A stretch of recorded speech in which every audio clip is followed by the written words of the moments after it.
What I'm going to tell you tonight is going to shock you. And everything that I'm going to tell you is from a book entitled Death by China, which was written in 2011 by a gentleman by the name of Peter Navarro. Peter Navarro is now an economic advisor to the Trump administration, and he has a very big role to play in the economic policy of the United States. Death by China involves a number of reasons that why China, ubiquitous China, China's ubiquity is everywhere. And you see it with all of the products that you buy on a daily basis. China is killing the rest of the world by a number of ways. Abusive trade policies, deadly consumer products amongst them. Tonight I'm going to talk only about currency manipulation. Since the turn of the century, chronic US deficits have taken jobs away from the United States and given them to China.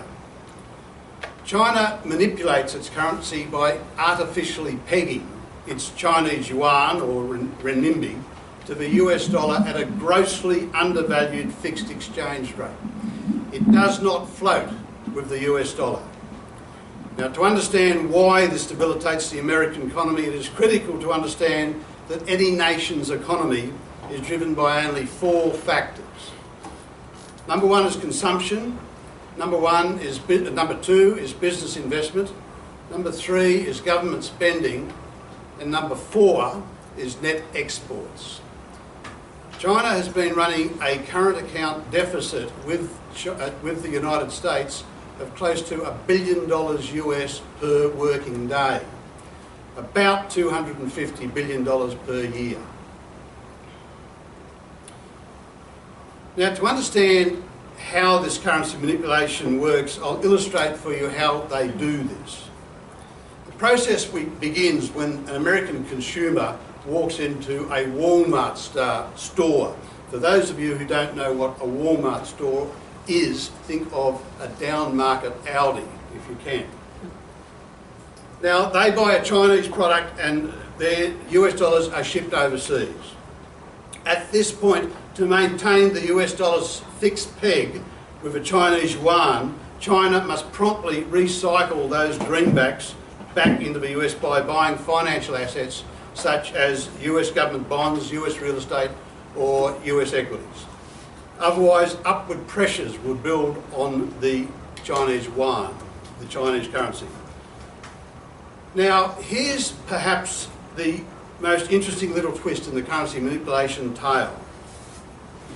Before the Chinese government can recycle any of those Walmart dollars back to the US, it must gain control of those dollars from the Chinese exporters. And this requires a convoluted process known as sterilisation. To sterilise the US dollars, the Chinese government forces its exporters to buy Chinese government bonds denominated in US dollars. In return for surrendering their greenbacks, exporters then receive about 4% on the sterilisation bonds.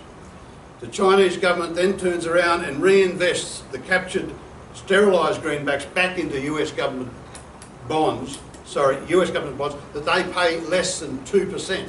So the Chinese government is losing 2% on the transaction. This costs the Chinese government billions of dollars per year, but it doesn't worry the Chinese government because they're more interested in having the manufacturing in their country and jobs in their country.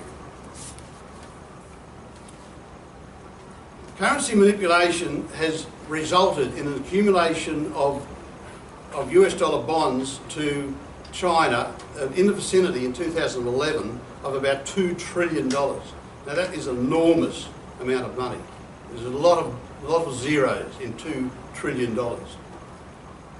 It is precisely China's massive accumulation of dollar-denominated foreign currency reserves that now allows the Chinese Communist Party to credibly threaten to nuke the American financial system.